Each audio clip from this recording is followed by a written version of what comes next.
The morning had started the way most Tuesday mornings did in our house on Clover Ridge Drive. Quietly, with the smell of coffee and the particular kind of silence that two people build together over 8 years of marriage. I had gotten up at 6, the same as always. Daniel was still asleep when I went downstairs, and I didn't wake him. He'd had a late night, he said, working through a proposal for a client presentation. I had nodded and said nothing about the fact that his phone had buzzed 11 times between 10 and midnight, each time face down on the kitchen counter in a way that had become, over the past 4 months, a habit I had learned not to name out loud. I made coffee, I made eggs, I set his mug where he would find it, and started packing a lunch because Daniel had a tendency when he was stressed to skip eating until 2 in the afternoon and then wonder why he had a headache. It was a small thing, a wifely thing, some people might say with a slight curl to their lip, and maybe they'd be right. But I had always believed that love showed itself in the details, in the quiet accumulation of small choices, in the act of cutting a sandwich diagonally, because he once, years ago, mentioned offhandedly that he preferred it that way. What I did not do, that morning or any morning before it, was think of myself as a martyr for any of this. I want to be clear about that. I made the lunch because I wanted to. I had always been good at wanting things for other people. Daniel came downstairs at 7:15. Ty half-nodded, looking distracted in the way that had become his default setting since he'd started angling for the vice president of operations position at Callaway and Mercer. That was the company. Regional mid-size consulting firm out of Stamford, Connecticut. 72 employees, a second office in White Plains. I knew its financials better than I knew my own grocery budget, but that was a fact I had never shared with my husband. "Big day?" I asked, sliding his coffee across the counter. He picked it up without looking at me. "Diane wants to go over the Morrison account before the board meeting next week. If I nail this, Elise, if I really nail this, the VP position is basically mine." Diane. He said her name the way people say the name of someone they think about often, lightly, familiarly, without weight, which is precisely how a name sounds when it carries more weight than the person saying it realizes. "That's good," I said. "You don't sound excited." "I am excited. I'm just awake for 22 minutes. He smiled at that, a real one, the kind that reached his eyes. It was still there, that smile. That was the part that made everything harder. Daniel had never been a man who could fake warmth. Whatever he was doing, whatever was happening on that 9th floor, there was still a version of him that loved me.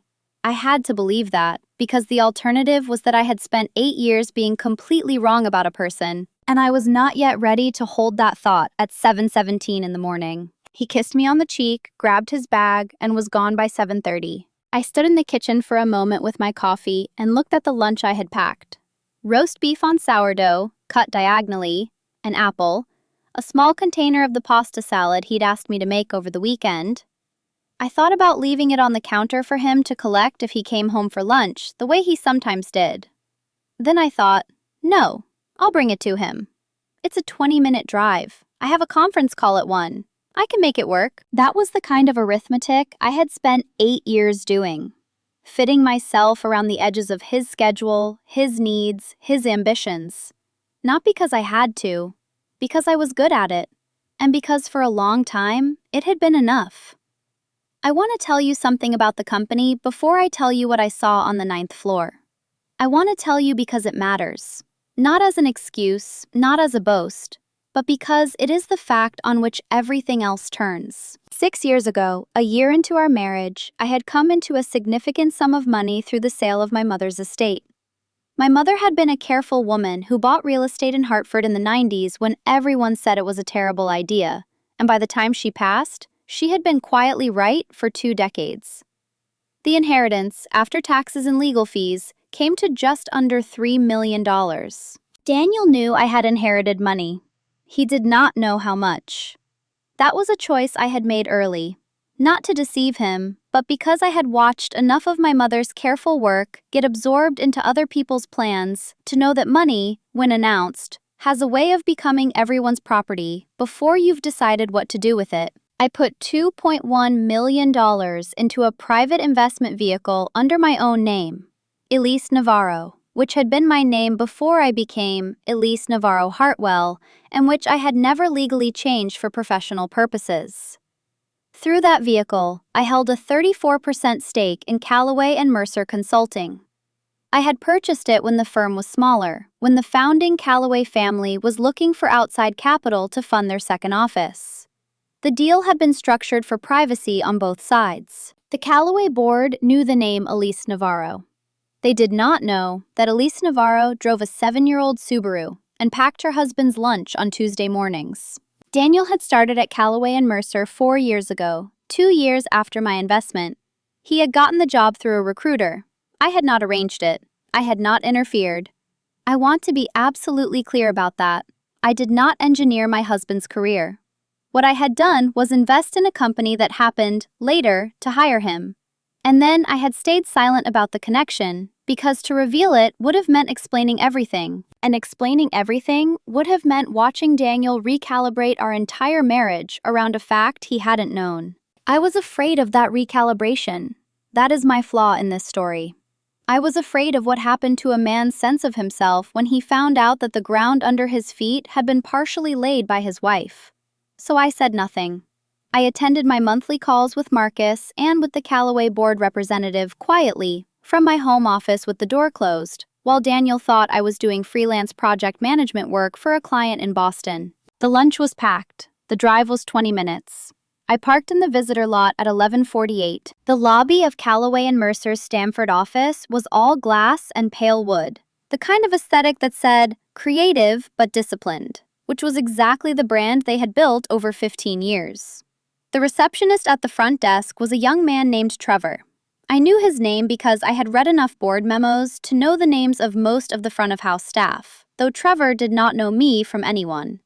"Hi, I'm here to drop off lunch for Daniel Hartwell. He's on 9. Trevor looked at me the way lobby receptionists look at wives who show up with lunch boxes. A mixture of mild approval and mild condescension, the expression of someone who has categorized you before you finished your sentence. "I'll need to sign you in. Can I get a name?" "Elise Hartwell." He printed a visitor badge. I clipped it to my coat and took the elevator to 9. The 9th floor was the management floor. Open plan in the middle, glass-walled offices along the perimeter. I stepped out of the elevator and immediately saw Daniel through the glass. He was in the large central conference room, which had a long table and a wall of windows facing the interior atrium. There were 2 other people in the room. A woman I recognized from board documents as Diane Callaway, CEO, 44 years old, Dartmouth MBA, the kind of person who wore silk blouses on Tuesdays like they were armor. And a junior associate I didn't know, who appeared to be gathering materials and preparing to leave. The associate left, the door swung closed, and then Daniel sank to one knee. I watched him reach into the inner pocket of his jacket. I watched him produce a small box. I watched Diane Callaway bring both hands to her mouth and then lower them slowly, and then nod. And then I watched her take what was in the box and hold it up to the light, and the afternoon sun caught it, and I saw it flash gold and white from where I was standing in the hallway, on the other side of a wall of glass, holding a lunchbox that contained a roast beef sandwich cut diagonally, because my husband had once told me he preferred it that way. I did not make a sound. I did not move. I stood there for what felt like a very long time but was, according to my phone when I later checked, approximately 40 seconds. Then I turned around, walked back to the elevator, pressed the button for the lobby, and rode down in silence. I set the lunchbox on a concrete bench in the parking lot. I called Marcus Webb, and I said, "It's time." The drive home took 23 minutes. I know because I counted the traffic lights. 11 of them. 8 red, 3 green. The way your brain counts meaningless things when it is trying very hard not to process the meaningful one. Marcus had told me to go home, not to make any other calls, and to meet him at his office at 4 o'clock. "Don't do anything yet," he said. And then, because he has known me for a long time, he added, "I mean it, Elise. Nothing." I had said yes. I had meant it. On the drive, I thought about the first time I had seen Diane Callaway's name in a board document. It had been 3 years ago, when she'd taken over the CEO position from her father, who had been in semi-retirement and wanted a graceful exit from day-to-day operations. I remembered thinking she was younger than I expected, and sharp, and that the language she used in her shareholder communications was precise in the way that people who have been trained to be precise are precise. Every word doing a specific job, nothing wasted. I had respected that, actually. I had made a note in my records. Strong operator. Watch for overreach on expansion timeline. I had not imagined that the overreach would be my husband. When I got home, I sat at the kitchen table for a while. The coffee from the morning was still in the pot, cold by now, and I poured a cup and put it in the microwave and then forgot to take it out. The house was very quiet. 8 years of marriage lived in that quiet. The accumulation of routines, of inside jokes, of the specific geography of a shared life. The way his shoes always ended up slightly to the left of the mat by the door. The way he had rearranged the spice rack 6 years ago, and I had never moved it back because his way had turned out to be more logical. The photographs on the hall table. Our wedding, our trip to Portugal, the long weekend in Vermont where it had rained the entire time and we had been completely happy anyway. I sat with all of it and did not cry. I want to say that was strength. Honestly, I think it was that I was still in the part of shock where your body hasn't caught up to the information yet, where you are watching yourself from a slight distance, very calm, very functional, waiting for the floor to arrive. I opened my laptop and pulled up the Callaway and Mercer shareholder file that Marcus maintained in our shared secure drive. I looked at the numbers I already knew by heart. 34%, Elise Navarro, private vehicle. 41%, Callaway Family Trust. 25%, other institutional investors. The board had 6 seats. I held 2, both occupied by proxy representatives whom I had instructed to vote as Marcus directed. I had never attended a meeting in person. I had never exercised my full influence. I had been, as I had been in so many parts of my life, deliberately smaller than I needed to be. The microwave beeped. I ignored it. At 12:15, my phone lit up with a text from Daniel. "Hey, did you pack a lunch? Can't find it in the fridge." I stared at the message for a long time. Then I put the phone face down on the table, which was, I realized, exactly what he had been doing to me for 4 months. I thought about my mother then, the way I often did when I needed to remember what a woman with a spine looked like. She had never been loud about her convictions. She had simply been immovable. When people tried to talk her out of the Hartford properties, she had listened politely and then done exactly what she had planned. She believed that the most powerful position was the one nobody knew you were standing in. I had learned that from her.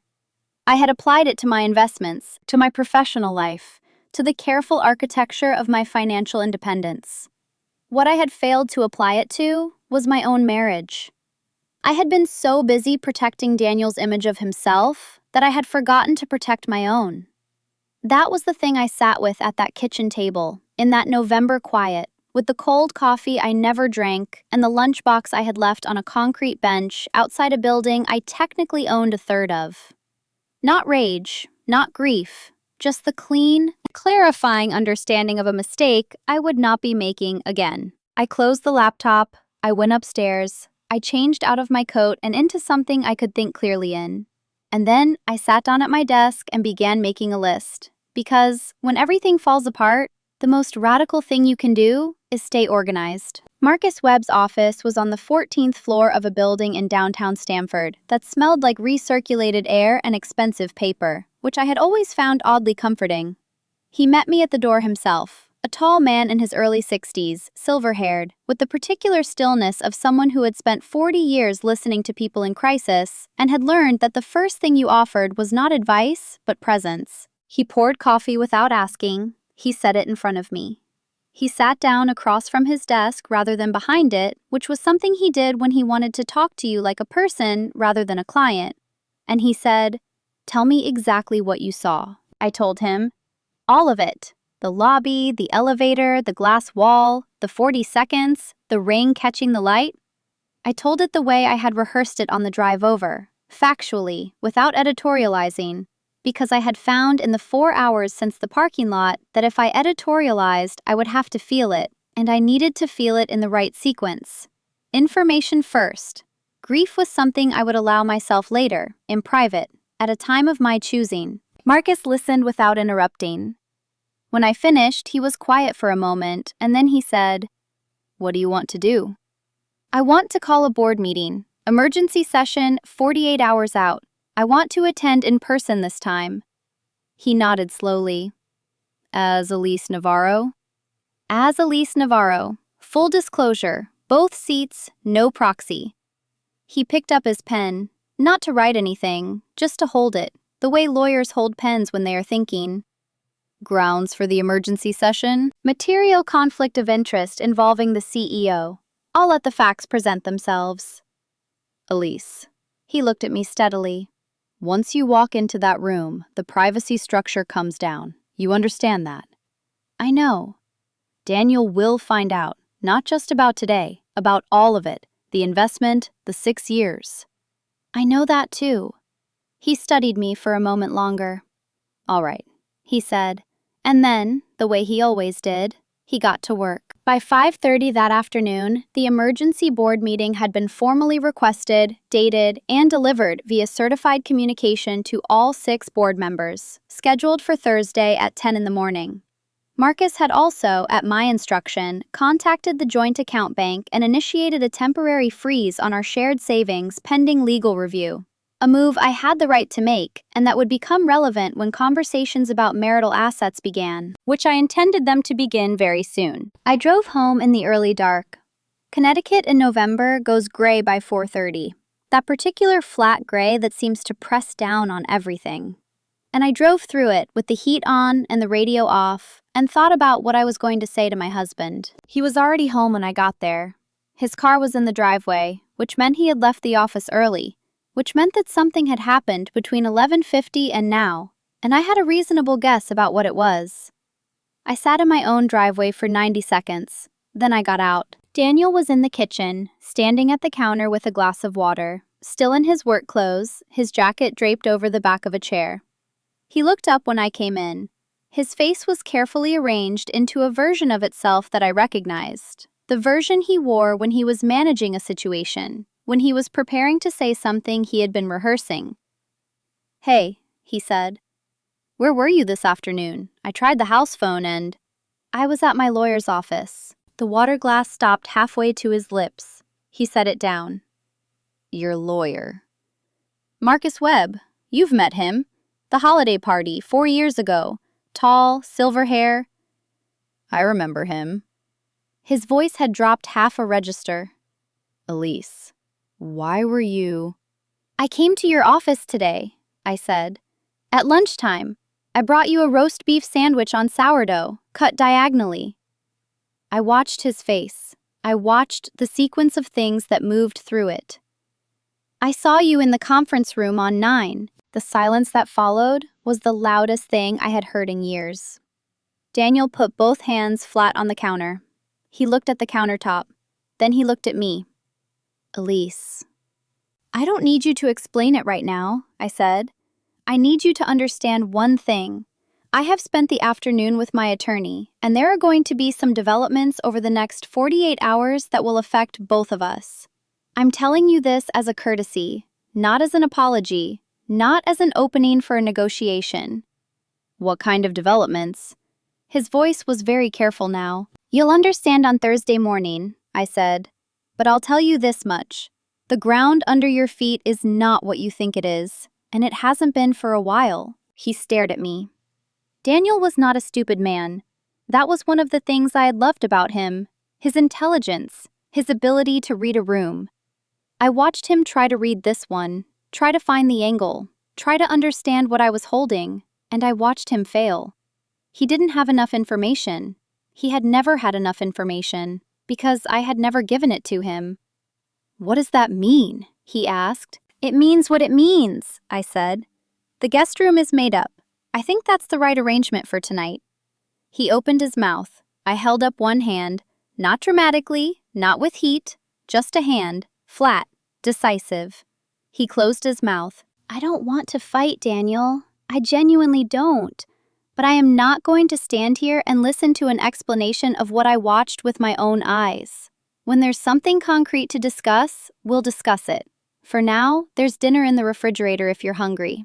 I picked up my bag and walked upstairs. I lay in our bedroom, my bedroom now, at least for the foreseeable future, and I stared at the ceiling in the dark, and I did something I had not done since I was 26 years old and had just buried my mother. I took stock. Not of what I had lost, of what I had.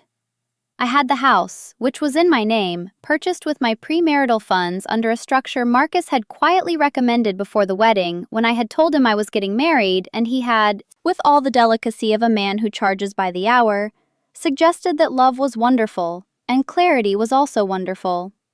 I had the investment. I had 34% of a company that, in the 6 years since I'd bought in, had tripled in value. I had a prenuptial agreement that Daniel had signed 8 years ago, which he had reviewed with his own attorney at the time, and then, I suspected, filed in the same mental category as a will. Something you do once and then never think about again because you're certain you'll never need it. I had the truth. That counted for something. Maybe for everything. Downstairs, I heard him open and close the refrigerator. I heard him heat something up. I heard the soft sound of the television, turned low, the way he always watched it when he didn't want to bother anyone. 8 years of knowing a person's habits does not evaporate because of what that person did. It just becomes information about someone you used to fully trust. At 9:45, my phone lit up. Daniel. I watched it ring. 14 times before he stopped. I counted every one. I put the phone on the nightstand and closed my eyes and thought about Thursday, and what a room looks like when the lights come on in it suddenly, and how long it takes for your eyes to adjust. Patience gave me no peace that night, but it gave me a plan, and for the moment, that was the more useful of the two. Thursday morning arrived the way important mornings sometimes do, unremarkably, with gray skies and a commuter traffic report on the radio and the smell of coffee from the machine I had programmed the night before. I dressed carefully, not because I wanted to impress anyone in that room, but because the way you enter a space communicates something before you open your mouth, and I intended to communicate clearly. I wore the charcoal blazer I had bought in the spring and never found an occasion for. Dark pants, sensible heels. My mother's watch on my left wrist, a simple thing, silver, understated. I had not inherited her name or her Hartford properties. I had inherited her sense of which things were worth keeping. Marcus met me in the parking garage at 9:45. He was carrying a leather portfolio, and he handed me a smaller folder, the one I had asked him to prepare, containing a single-page summary of my ownership position, the original investment agreement from 6 years ago, and a specific line item I had noticed in the most recent quarterly financials that I wanted to raise. "Ready?" he said. "I've been ready for 6 years," I said, which was not entirely true, but was true enough. The Callaway and Mercer boardroom was on the 11th floor, 2 floors above the management offices where I had stood in a hallway on Tuesday with a lunchbox and watched my marriage end through a wall of glass. The room itself was exactly as I had seen it in the photographs included with board materials. Large rectangular table, 12 chairs, a credenza along one wall with a coffee service, and a window that faced the street and let in the same flat November light that had been following me all week. There were 4 people already seated when Marcus and I walked in. 2 institutional investor representatives I recognized from documents. The board chairperson, a man named Gerald Finch, who was in his 70s and had the wary stillness of someone who had been in this industry long enough to have survived several things he did not talk about. And Diane Callaway, who was sitting in the chair to Gerald's right in a cream-colored blazer, a coffee cup in front of her, reviewing something on her tablet with the focused composure of a woman who had been told this was a routine emergency session regarding a shareholder matter. She looked up when Marcus and I walked in. I watched it happen. I watched her eyes move from Marcus to me, and I watched her file me, categorize me almost automatically, the way she had categorized the woman she had seen in board photographs and investor summaries, only as a name, Elise Navarro. Because the women in those documents were names. They were numbers. They were not, in Diane Callaway's mental model, someone who also drove a 7-year-old Subaru and packed lunches on Tuesday mornings. The filing happened. Then the refiling. Then the very particular stillness of someone who has just understood something they cannot ununderstand. She did not say anything. She looked back down at her tablet. But her coffee cup, when she reached for it a moment later, did not quite make it to her lips before she set it back down. Gerald called the meeting to order. He welcomed the attending parties, noted the formal request for an emergency session, and opened the floor to the requesting shareholder, which was Marcus, representing me. Marcus stood. He did not use many words. That was the thing about Marcus. He trusted facts to do the work that rhetoric couldn't. He laid out my position. Elise Navarro, acting through the Navarro Private Investment Vehicle, holding 34% of Callaway and Mercer Consulting, exercising her right under Section 7.3 of the shareholder agreement to call an emergency session on grounds of a potential material conflict of interest involving the current chief executive officer. He slid the relevant page of documentation to each seat. The room was very quiet. Then he laid out the specific item I had flagged. 4 months ago, Diane Callaway had submitted a formal recommendation to the Compensation Committee proposing a new Vice President of Operations position with a salary band of $180,000 to $220,000, and had included in her recommendation a preferred candidate, Daniel Hartwell, currently Senior Manager of Operations, who had been with the firm for 4 years. The recommendation had been approved in principle by the Compensation Committee, pending final board ratification, which had been scheduled for the board meeting the following week. Standard procedure. Accept. Marcus placed the second document on the table.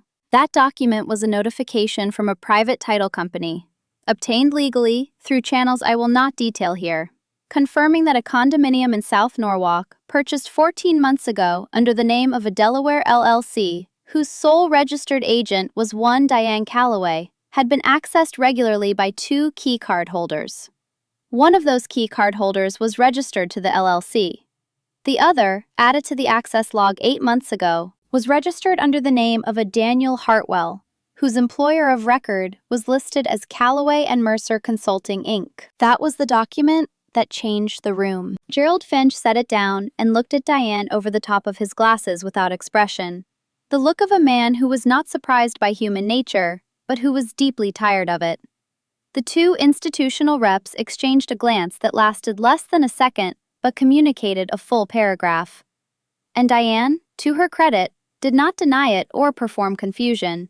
She looked at the document, and then she looked at me, and in that look, I saw the specific texture of her understanding, not just that she had been exposed, but who was exposing her, and what that meant about everything she had thought she understood about her own power in this room. Miss Navarro, Gerald said carefully, what is the relief you're seeking at this stage? I had thought about this very carefully. I did not want theater. I did not want punishment for its own sake. What I wanted was the thing I had always wanted, which was for the ground to be what it actually was, not what people had conveniently imagined it to be. I'm requesting the board place CEO Callaway on administrative leave, pending an independent review of the potential conflict of interest arising from her personal relationship with a direct report whom she has recommended for a significant promotion, I said. I'm also requesting that the VP of Operations proposal be suspended pending that review. I'm not asking for termination. I'm asking for process. What I said was reasonable. It was measured. It was also, as everyone in that room understood, completely devastating.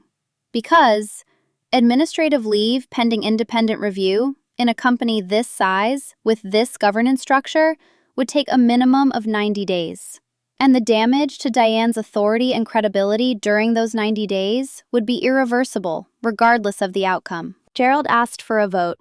With my 2 proxy seats, the 2 institutional reps who had just watched the documentation, and Gerald himself, the motion passed 4-1. Diane voted against it. She had the right. It did not change the outcome. The meeting was adjourned. People began gathering papers. Marcus was speaking quietly to Gerald about the mechanics of the administrative leave notice. One of the institutional reps caught my eye across the table and gave me a small, deliberate nod. The nod of someone who had their own concerns about this CEO and was privately grateful for the development. I was pouring myself a glass of water from the credenza when Diane Callaway appeared at my elbow. She was controlled.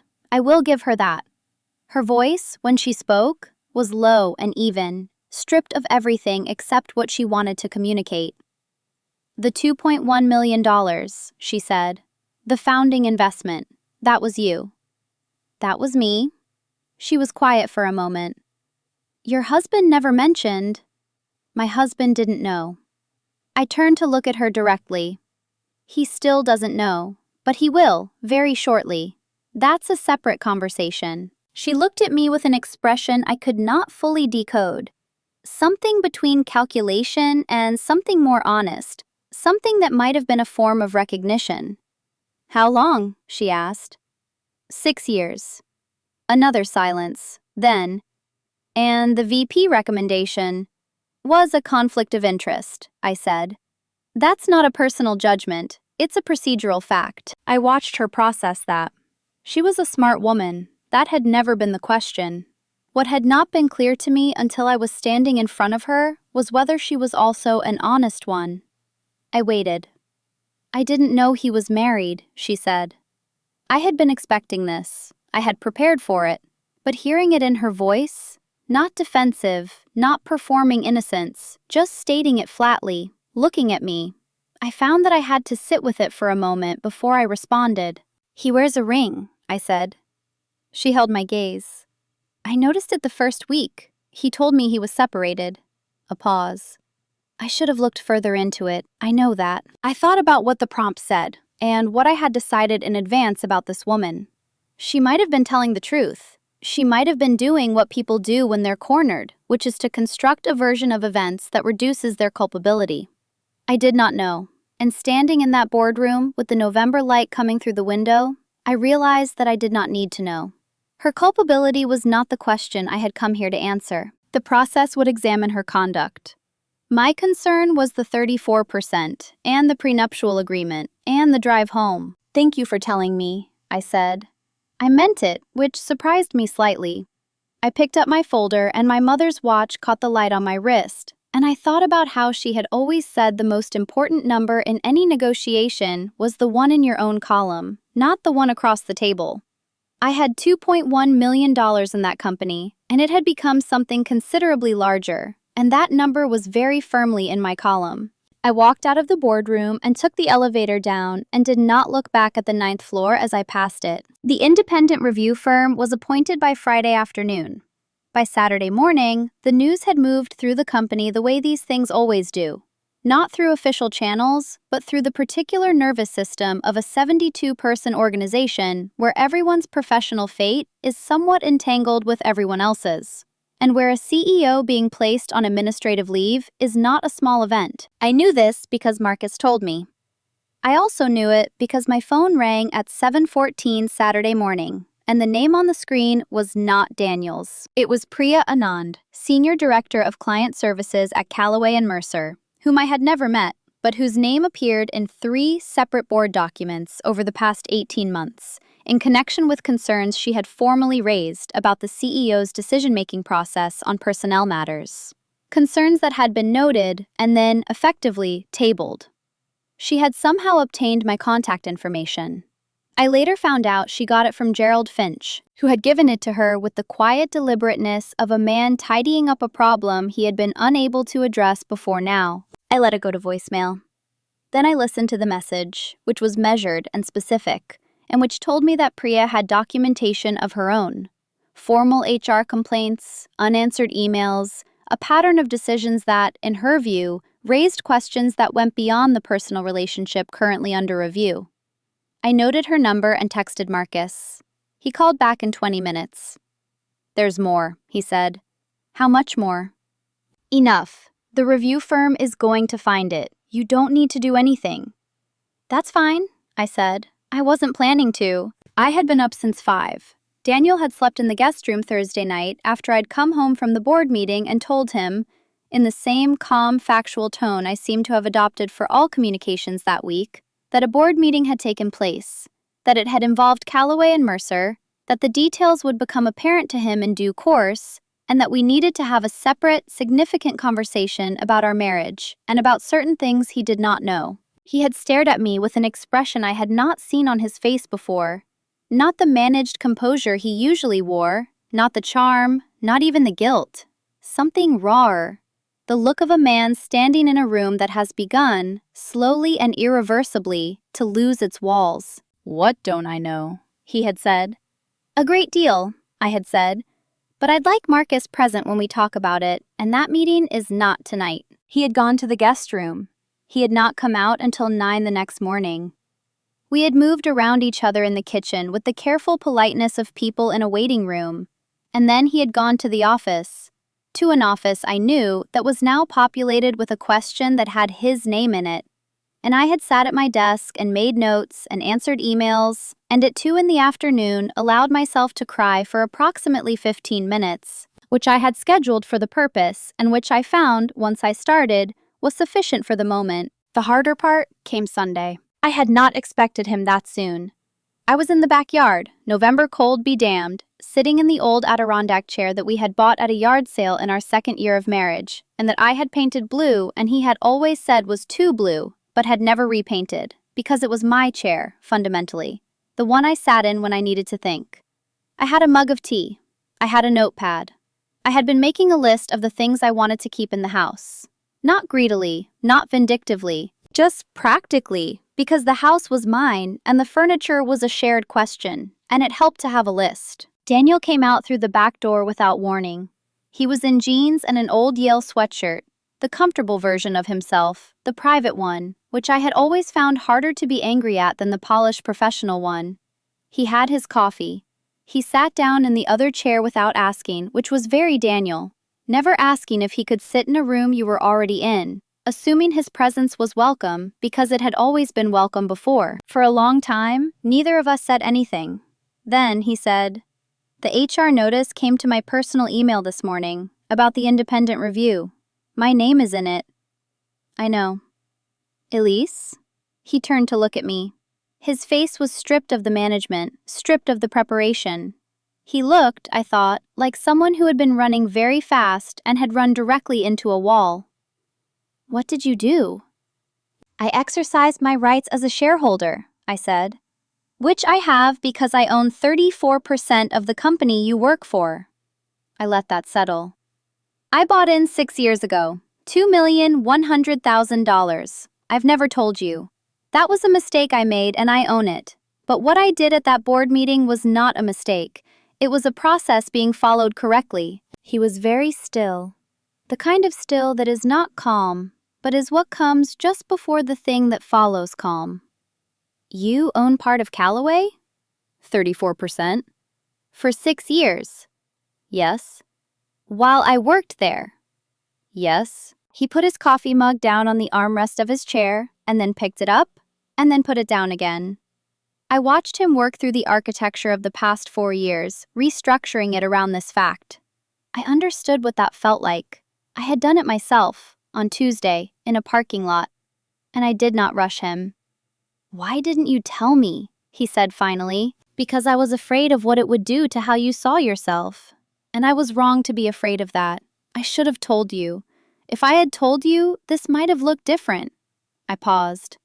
"Or it might have looked exactly the same, and I would have known that sooner. Either way, I should have told you." He was quiet for a long moment. In the yard, a neighbor's dog barked twice and went quiet. The November air smelled like dead leaves and someone's fireplace. "I'm sorry," he said. 2 words. Just those 2. And they were the truest thing he'd said to me in 4 months, which was part of what made them insufficient. "I know you are," I said. "She told me you two were separated. She said—" "I know what she told you. She told me she didn't know you were married." I looked at him. "I don't know which of those things is fully true. I think you both told each other what you needed to hear, and I think you both knew, somewhere, that you were making choices.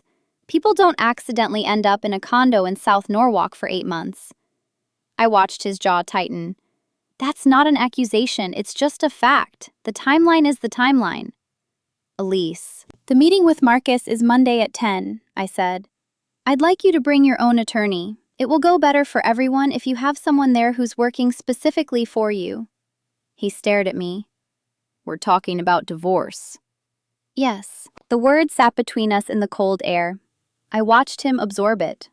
I watched him look at the yard, at the blue chair, at the kitchen window that was fogged from the inside because I had been cooking something earlier and forgotten to open the window, which was a habit he had always teased me about, and I watched him catalog all of it, the specific inventory of a shared life, with the sudden understanding that the inventory was closing. "I love you," he said. It came out simply, with no strategy in it. I believed him. That was perhaps the most complicated thing, that love and betrayal are not mutually exclusive, that a person can hold both at once, and that the presence of the first does not resolve the second. "I know," I said. "I love you too. That doesn't fix it." I stood up. I picked up my notepad and my mug. I looked at him one more time. The Yale sweatshirt, the morning face, the man I had spent 8 years knowing. And I said, "I'm going to finish my list. There's coffee inside if you want more." And I went back into the house, and I did not allow myself to look out the window at him sitting in the yard, because I knew that if I did, the 15 minutes I had allotted for grief would not be enough. Monday's meeting with Marcus was 4 hours and 12 minutes long. Daniel had retained an attorney named Susan Feld, who was precise and thorough, and appropriately adversarial without being cruel. Exactly what you want in a divorce attorney, on both sides of the table. The prenuptial agreement was examined in detail. Its terms were clear. In the event of dissolution, premarital and separately maintained assets reverted to their original owner. The house was mine. The Mavaro private investment vehicle and its 34% stake were mine, had always been mine, had never been marital property. Our joint accounts, savings, one brokerage account, were split according to contribution. Daniel did not contest the agreement. He did not try. He looked at it, and then he looked at me, and then he looked at the surface of Marcus's conference table for a long time, and then he signed where Susan indicated.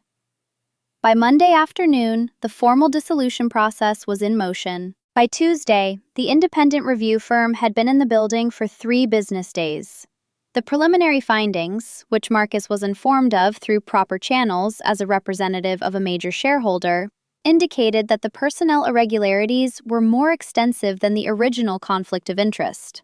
There were 2 other cases in which Diane had influenced promotion decisions in ways that could not be fully explained by performance metrics alone. Whether she had known Daniel was married remained, technically, an open question. It did not change the findings about the other cases. Her administrative leave became, the following Friday, a formal transition of authority. The board asked Gerald Finch to serve as interim CEO while a search was conducted.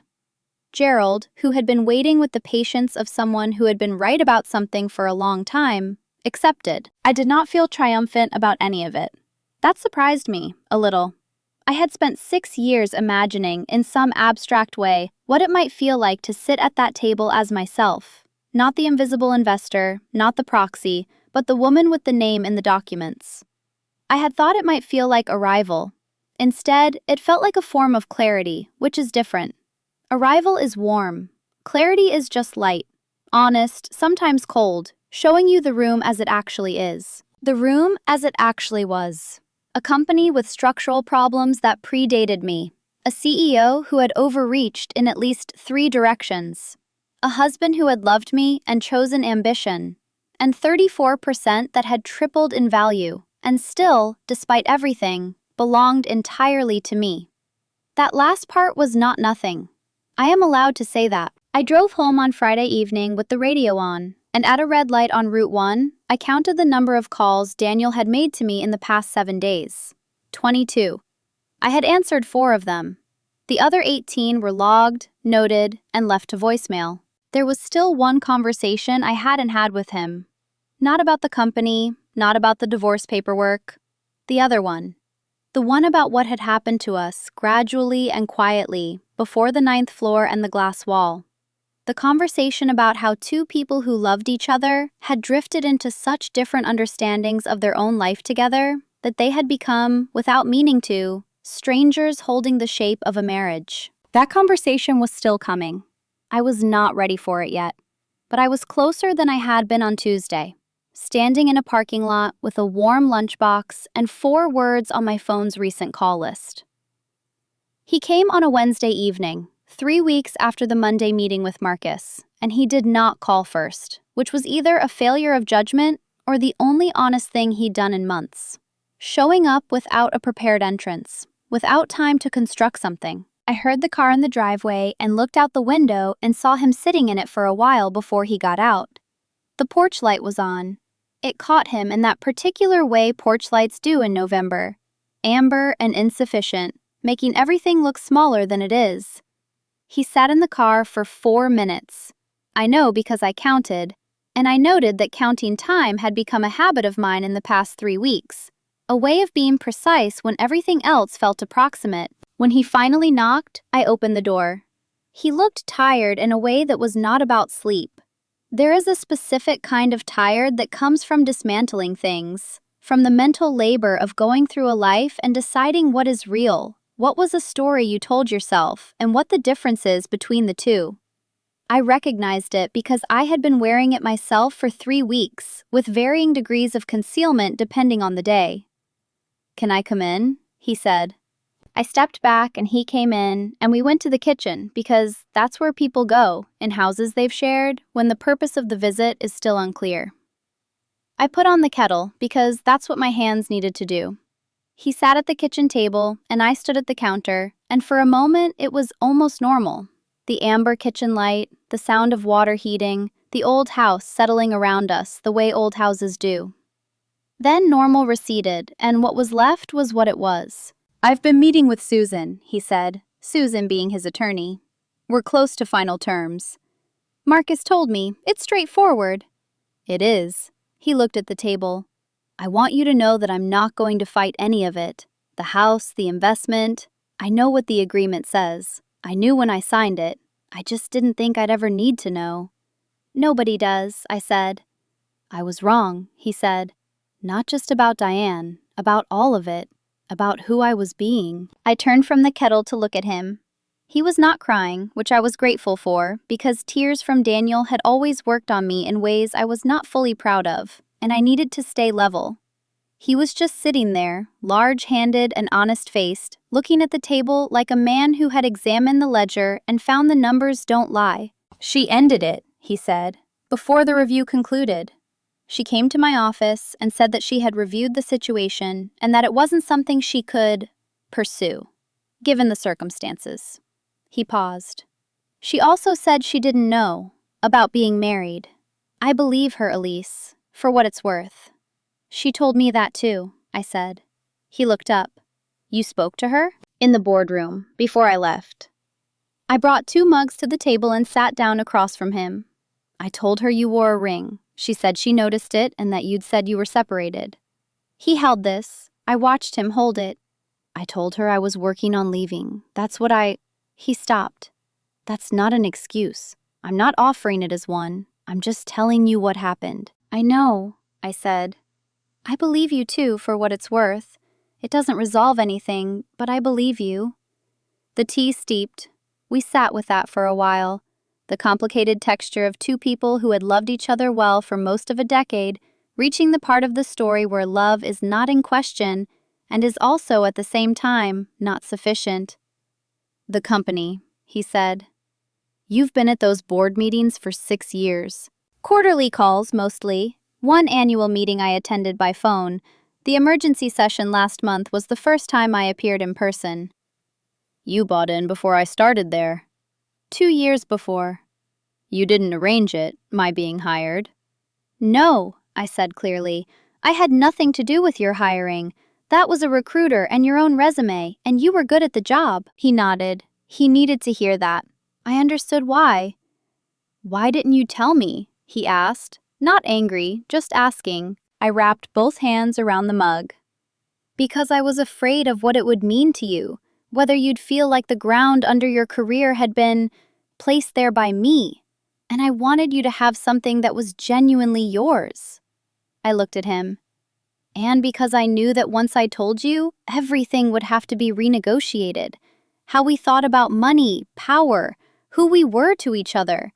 I wasn't brave enough for that conversation." "I wasn't either," he said quietly. "About other things." There it was, the accounting on both sides. 2 people who had been, in their separate ways, too careful with each other, and whose caution had left spaces that other things had moved into. I know, I said. He picked up the mug and put it down. Is there any... I need to know if there's any version of this where... No, I said, not unkindly. The way you say no to something when you've thought about it enough that the answer is simply the answer, without bitterness attached. No, I don't think there is. I think we were very good to each other for a long time. And then we stopped being fully honest with each other. And the things that grew in that space were too large. I can't unknow what I saw. You can't unknow what you chose. I paused. But I don't want to be your enemy. I never have. I want this to end the way it should have been conducted, with honesty and with respect. He looked at me for a long moment. Then he nodded, slowly, like a man accepting something he has already accepted but needed to hear said aloud. Okay, he said. Okay, I said. He finished his tea. He stood up to leave.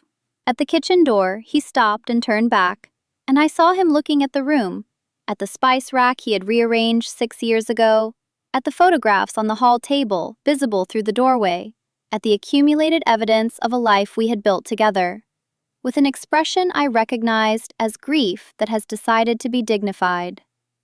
I'm sorry, he said again. I know, I said again. And he left. I sat at the kitchen table after the sound of his car had faded down the street, and I thought about the silence.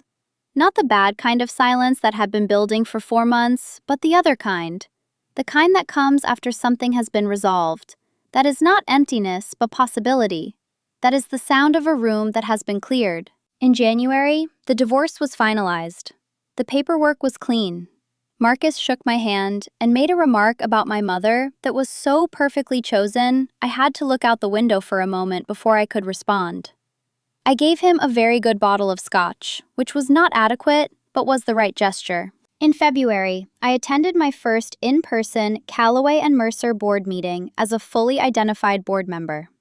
Gerald Finch had asked me, the previous month, whether I would be willing to formally take the 2 seats I had been holding by proxy. To be present, to participate, to bring what he called your actual judgment rather than the instruction manual version of it. I had said I would think about it. I thought about it for 9 days, which was not indecision, but due diligence. And then, I said yes. I walked into that boardroom on a Tuesday morning in February with my folder and my mother's watch and the knowledge that the ground under my feet was not placed there by anyone else's hands but my own. I had earned it with money I had received because a woman I loved had been quietly right about Hartford real estate for 20 years. I had grown it through 6 years of careful attention. I had protected it when I needed to, exercised it when the moment came, and stood behind it when it cost me something real. The chair I took was at the far end of the table from Gerald, near the windows. The February light came in flat and honest, and it lit the room exactly as it was, no more, no less, which is all you can ever really ask of light. Priya Anand was the board's recommended candidate for interim director of operations while the VP search continued. I had read her file. She was sharp and fair and had been right about things before anyone was listening. I voted yes. The meeting lasted 2 hours and 40 minutes. We discussed Q4 financials, the White Plains office lease renewal, a potential client acquisition in Hartford. I spoke when I had something specific to add, and was quiet when I did not, which is the posture I recommend for most rooms. Walking out to the parking lot afterward, I stopped at the concrete bench where I had left a lunchbox 3 months before. The bench was empty. The day was cold and clear. I looked at it for a moment and thought about the person who had set something down there and walked away, and recognized her, and recognized how far she had walked since. I did not think of what followed as revenge. Revenge gave me the board meeting, the dissolution, the clean paperwork, the cleared air. Peace came from something else. From the decision, made daily, to live in the full dimensions of my own life, rather than in the careful, reduced version I had been occupying for years. That decision was not dramatic. It did not announce itself. It was just the choice, made on a Wednesday morning, and then again on a Thursday, and then again, to take up the space that had always been mine. 6 years is a long time to keep a secret you kept for someone else's benefit. I am not suggesting you do the same. I am suggesting that whatever you are holding quietly, whatever you have made yourself smaller to accommodate, whatever room you have been standing in the corner of while other people stood in the center, it may be time to move. The center is not reserved. Nobody owns it. You simply have to decide to walk there. People sometimes ask what I would have done differently. The answer is simple, and it is two things. I would have told Daniel about the investment in the first year of our marriage because honesty is not something you can finesse around love, it is what love is made of. And I would have been present in that boardroom 6 years earlier, taken my seats, used my name, because the habit of making yourself invisible is one that, if you practice it long enough, begins to feel like character rather than choice. It is not character. It is just a choice. And choices, unlike character, can be revised. The spice rack Daniel rearranged is still the same. His way was more logical, and it still is. I kept the blue Adirondack chair. I painted it again in the spring. The same color, too blue, his words exactly, my chair entirely. And I sit in it when the weather permits, with tea, with a notepad, making lists of the things I intend to do with the years ahead, which are mine, uncompromised, in the full light. I spent 6 years making myself invisible so he could be seen. It turns out, I was the one holding the lights all along.